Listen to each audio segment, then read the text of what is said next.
So I'm not going to waste your time. This video will be a summary of everything you need to know about Google Gemini, and what we're about to watch first of all is of course the trailer that Google just released. Later on in the video there will be the of course benchmarks, which are rather surprising, and absolutely everything you need to know about Gemini. One of the reasons we got interested in AI from the very beginning is that we always viewed our mission as a timeless mission. It's to organize the world's information and make it universally accessible and useful. But as information has grown in scale and complexity, the problem has gotten harder. So we always knew we needed to have a deeper breakthrough to make progress. I've worked on AI my whole life because I've always felt it would be the most beneficial and consequential technology for humanity. Human beings in our society would have 5 senses, and the world we've built and the media we consume is in those different modalities. So I'm super proud and excited to announce the launch of the Gemini era, a first step towards a truly universal AI model. The Gemini approach to multimodality is all the kinds of things you want an artificial intelligence system to be able to do. And these are capabilities that haven't really existed in computers before. Traditionally, multimodal models are created by stitching together text-only, vision-only, and audio-only models in a suboptimal way at a secondary stage. Gemini is the multimodal from the ground up, so it can seamlessly have a conversation across modalities and give you the best possible response. Gemini is our largest and most capable model. It means that Gemini can understand the world around us in the way that we do and absorb any type of input and output. So not just text like most models, but also code, audio, image, and video. What's amazing about Gemini is that it's so good at so many things. As we started getting to the end of the training, we started seeing that Gemini was better than any other model out there on these very, very important benchmarks. For example, each of the 50 different subject areas that we tested on, it's as good as the best expert humans in those areas. It's very rare that you can work on a technology at a foundational level and it simultaneously can impact all our products. We created a family of models that can run on everything from mobile devices to data centers, each of which is actually best in class. Gemini will be available in 3 sizes. Gemini Ultra, our most capable and largest model for highly complex tasks. Gemini Pro, our best performing model for a broad range of tasks. And Gemini Nano, our most efficient model for on-device tasks. We want to provide the best foundational building blocks, and then we know developers and enterprise customers are going to figure out really creative ways to further refine our Gemini foundational models, and the potential's almost limitless. So at Google, there's this healthy disregard for the impossible, and that has oriented us to be both bold and responsible together. As these systems become more capable, all of those capabilities also raise new questions. We have to think about what it means to have an image be a part of, for example, the input. Because an image might be innocuous on its own, or text might be innocuous on its own, but the combination could be offensive or hurtful. Safety and responsibility has to be built in from the beginning. And at Google DeepMind, that's what we've done with Gemini. We develop proactive policies and adapt those to the unique considerations of multimodal capabilities. We then do rigorous testing against those policies to prevent the harms that we've identified with approaches like classifiers and filters. If I were to look at the foundational breakthroughs in AI over the past decade, Google has been at the forefront of many of those breakthroughs. And I think Gemini continues that rich tradition. It's been an enormous sort of monumental engineering task, which has been, very challenging, but also very exciting. I have been at Google for quite a while, and the reason I'm here is really I believe in the company's mission, and I think Gemini is a great step in that overall mission. We end up with a world that has more knowledge and that people have more access to information that otherwise would not be available to them. That's what excites me, the chance to make AI helpful for everyone, everywhere in the world.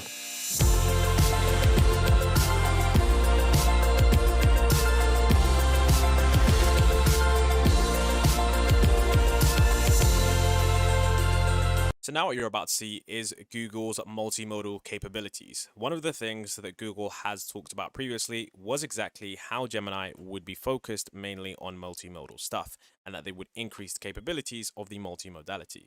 This example that you're about to watch clearly demonstrates how advanced Google Gemini's multimodal capabilities truly are.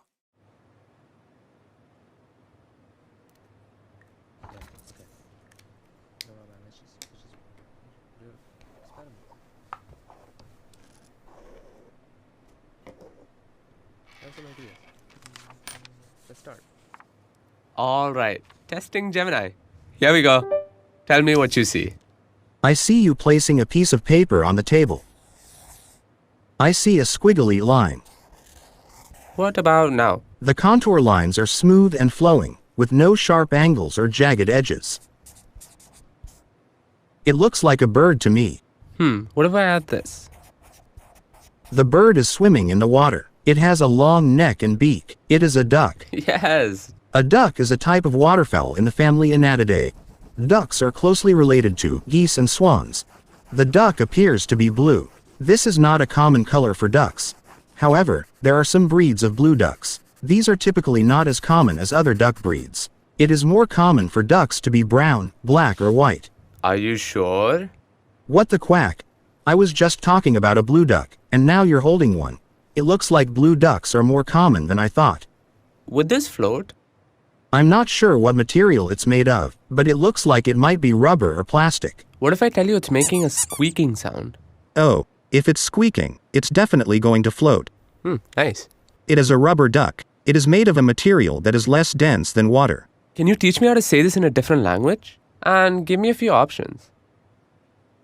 Ooh, can you explain how to pronounce the Mandarin one? Is it Yazi? Yazi Is pronounced with a first tone. In Mandarin, there are 4 tones, which are essential to distinguish the meaning of words. The first tone is a high, level tone. Oh, okay. The duck is in the middle of the ocean. There is no land nearby for the duck to rest or find food. It is unlikely to find ducks here naturally. Okay, based on what you see, come up with a game idea. Oh, and use emojis, please. How about this? We can play a game called Guess the Country. Sure, let's do it. Clue 1. This country is the home of the kangaroo, the koala, and the Great Barrier Reef. Oh, that's easy. Clue 2. This country loves football and has won the most men's World Cups in football history. Hmm. You are trying to get me to find the paper ball under the cup. I accept the challenge. The cup to the left. Nice. I know what you're doing. You're playing rock, paper, scissors. What do you see now?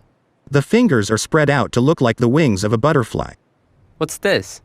Big ear and barking mouth. A dog. Sweet. The coin should be under the right hand. I don't know. The coin is in the left hand using a sleight of hand technique to make it appear as if the coin has disappeared. Both objects are round and flat. There you go. Both are food. The orange is a healthier choice than the cookie. Citrus can be calming, and so can the spin of the fidget toy. They are both examples of popular toys that have been enjoyed by children and adults alike for many years. Give me some ideas for what I could make with this. I see pink and green yarn. How about a dragon fruit? Or how about a green cake with a pink heart? Okay, how about these colors? And maybe show me some animals. Okay, now I see blue and pink yarn. How about a pig with blue ears? Or an octopus? Or a bunny with a pink nose? Ooh, I'll keep those in mind. Which way should the duck go? Going left leads to a duck, which is a friend. Going right leads to a bear, which is a foe. It is better to make friends than foes, so the duck should go left. Smart choice. This is a picture of a crab. That's right. Is this the right order? No, the correct order is Sun, Earth, Saturn. Based on their design, which of these would go faster? The car on the right would be faster. It is more aerodynamic. Which looks more fun? The one on the right, because it has a loop. What do you think this person might be saying? How about a Woohoo! Ooh, I love that.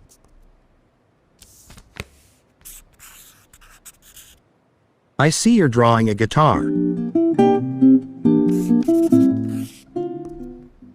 You've added an amp. Now it's an electric guitar. We can make some seriously loud music now. Given that you added drums, how about some 80s hair metal? Alright, I see you've added a palm tree to the drawing. Change it up with some beachy vibes.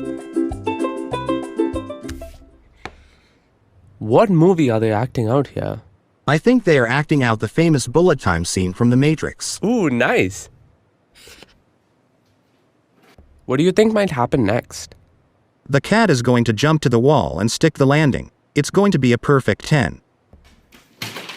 Oh, and it's a miss. It looks like it was just a little too far away, but don't worry. The cat is a natural athlete and it will be back up there in no time. Okay, I've got one more for you. Describe the drawing I made. It is a simple line drawing of the constellation Gemini. You did a good job of capturing the beauty of Gemini. Nice. That's it. I think we're done. Now it's time to take a look at one of the most important things regarding Gemini, and that is, of course, the benchmarks. Now, you can see here that these are the benchmarks compared to GPT-4, as it is the next level in large language model. But currently, GPT-4 has been surpassed in nearly everything by Gemini Ultra. We can see that in the general capabilities, the MMLU, that Gemini Ultra received a 90% and GPT-4 received an 86.4%.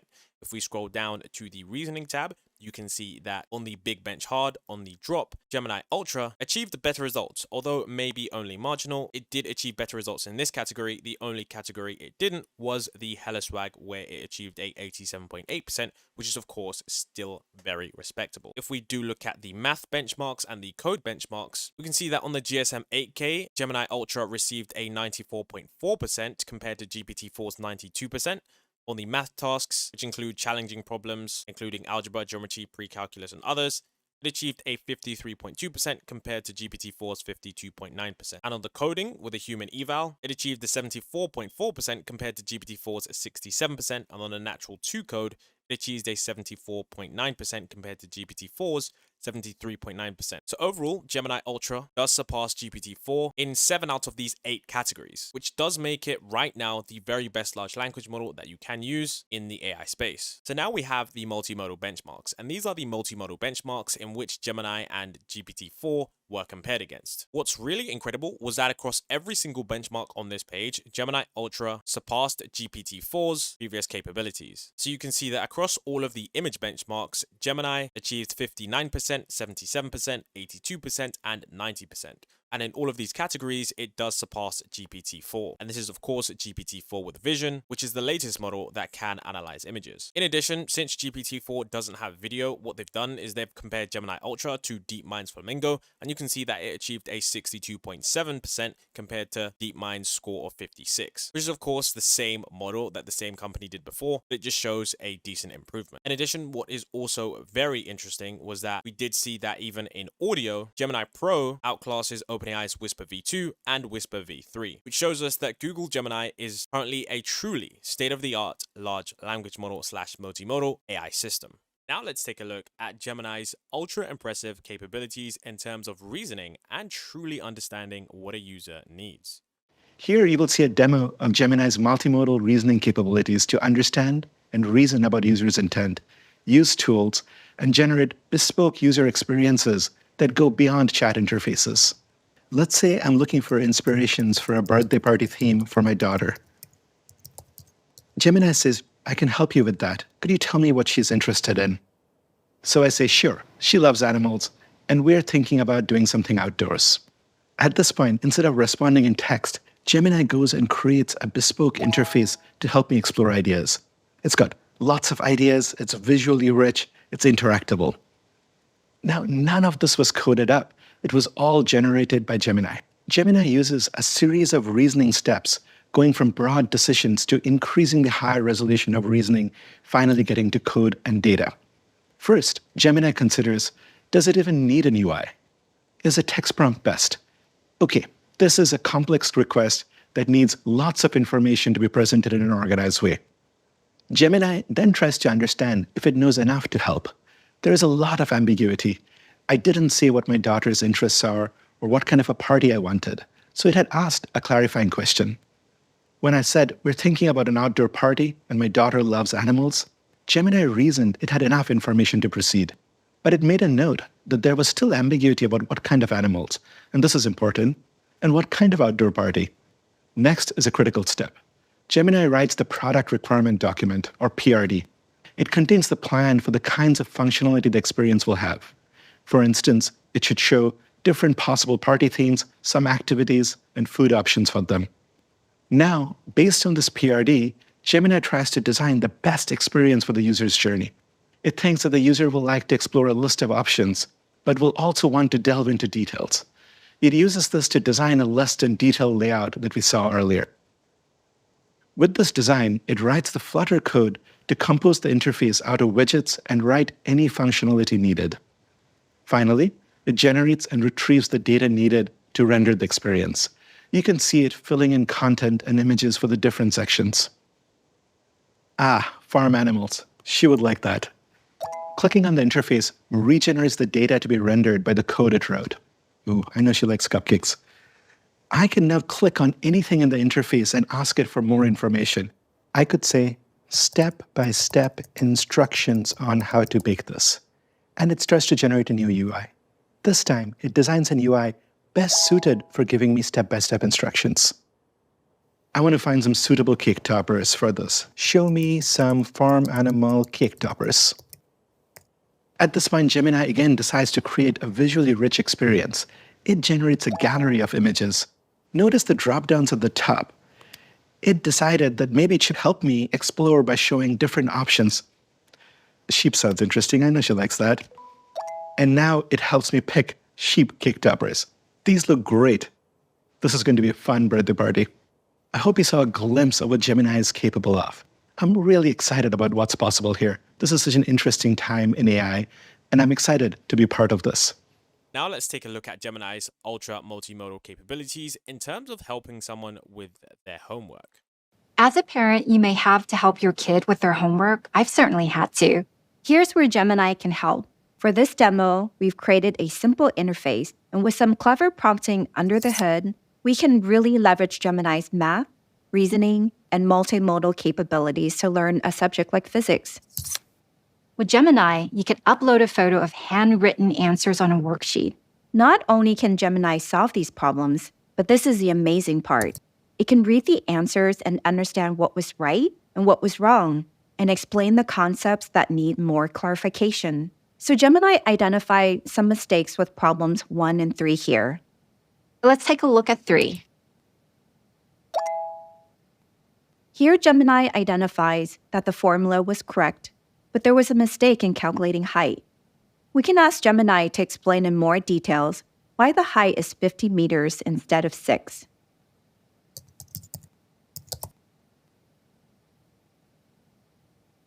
I can ask Gemini to explain further.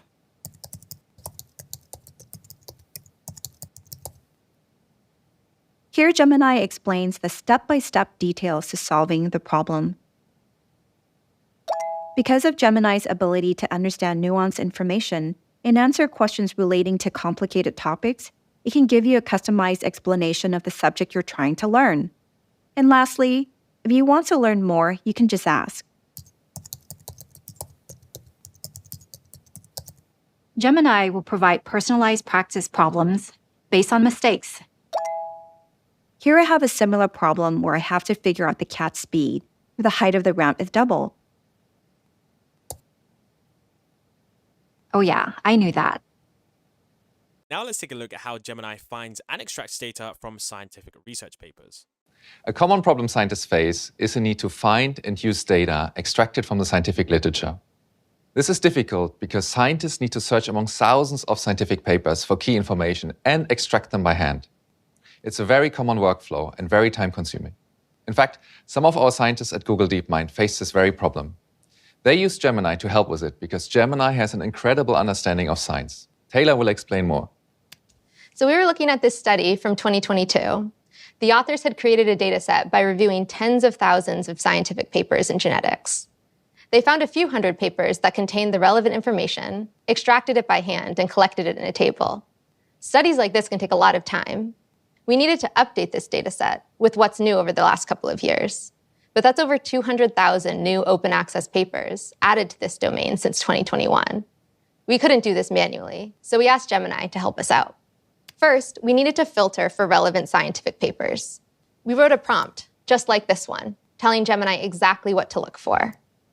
With its advanced reasoning capabilities, Gemini was able to distinguish between papers that were relevant to the study and those that weren't. For the relevant papers, we wrote a similar prompt, asking Gemini to read the paper and extract the key data for us. We could even ask Gemini to add annotations. This showed us exactly where in the paper Gemini found the information. We ran this at scale.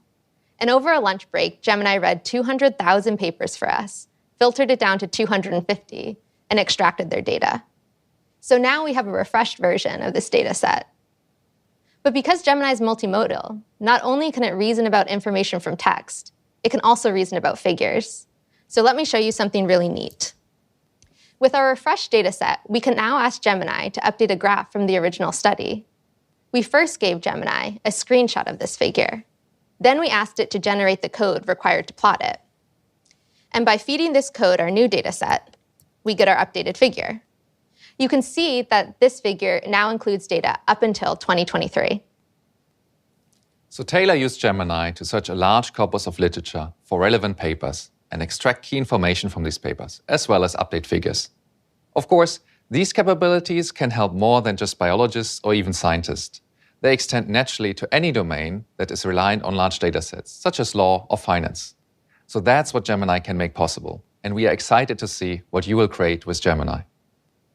So essentially now we're going to get into some of the details of Gemini's technical report, which is essentially just the deeper dive into the actual model, how it works, and some of the actual capabilities. So what we can see here is we can see the user's input image, and the user essentially takes a picture with their phone, and of course they use their voice to talk to Gemini, and then Gemini essentially responds. What this person is trying to do here, they are essentially trying to make an omelette. So they took a picture of the omelette. You can see that the model responds, crack the eggs into a bowl and whisk them. Then, of course, the person then goes and says, "Thank you for the instructions. I started making my omelette. Does it look ready now? It looks like it's almost ready. You can flip it over."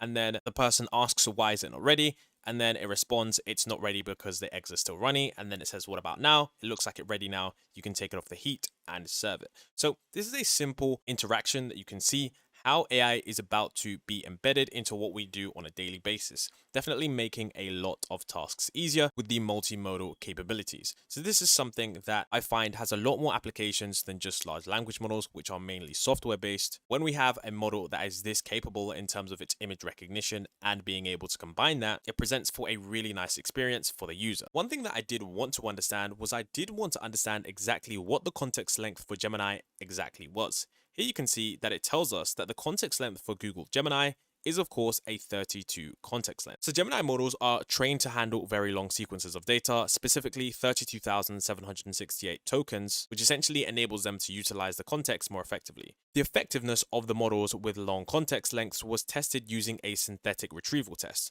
This involves placing a key value pairs at the beginning of a long string of text, then checking if the model can accurately retrieve the value when given the key, even with a lot of intervening text. Now, what was also incredible about this was that it showed the correct value with 98% accuracy when queried across the full context length. Now, as the sequence position increases, meaning as you go further into the text, the NLL decreases, indicating that the model can effectively use the context information throughout the entire length of the text up to the full 32K token length. So in essence, this section is highlighting the model's advanced capability to handle and retrieve information from very long text, which is a significant improvement over models that could only handle much shorter text. Now here we have some more stuff on reasoning and code generation. Now this is going to look eerily similar to what we saw in GPT-4 before, so this is quite interesting. we have something that says create a web app called Opossum Search, and then essentially we were given it 5 instructions. Every time you make the search query, it should redirect you to a Google search with the same query but the word opossum before it. It should be visually similar to Google search. Instead of the Google logo, it should have a picture for the opossum for the internet, and it should be a single HTML file, no separate JS or CSS files. It should say powered by Google search in the footer. Then of course we can see that on the next slide here, this is exactly what we got. And of course, this is something that does work. Remember, this is being powered by their powerful Alpha Code 2, which does involve search and planning capabilities. Then of course, we have multimodal question answering. It says, do you know what this plant is? How do I best take care of it?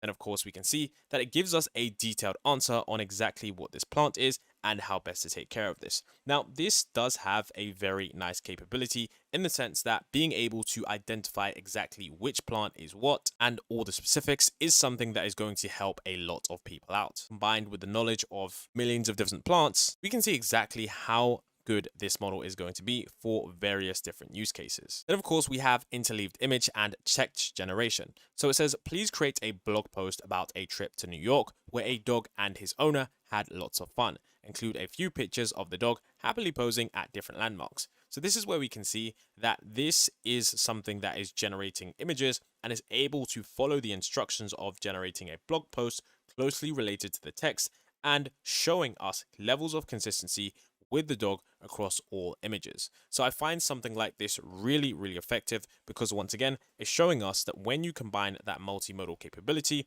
we are going to have something that is far superior to previous language models. You can't actually do this in GPT-4 in terms of the consistency. So this is definitely a step up from what we've seen previously. Then of course, we have information seeking about objects, and we can see solving a puzzle using multimodal inputs. It recognizes the objects in these images and identifies a commonality that connects the two objects. Then of course we do have chart understanding and reasoning over data, and this is actually something that Google was really good at. I did test Bard yesterday and made a complete tutorial on how to use Bard, and when I did test it, it actually did really, really well at retrieving data from charts and then interpreting it into that. So it actually says spot a data point that stands out in the charts and what that implicates, then produce a detailed markdown table for all the data shown.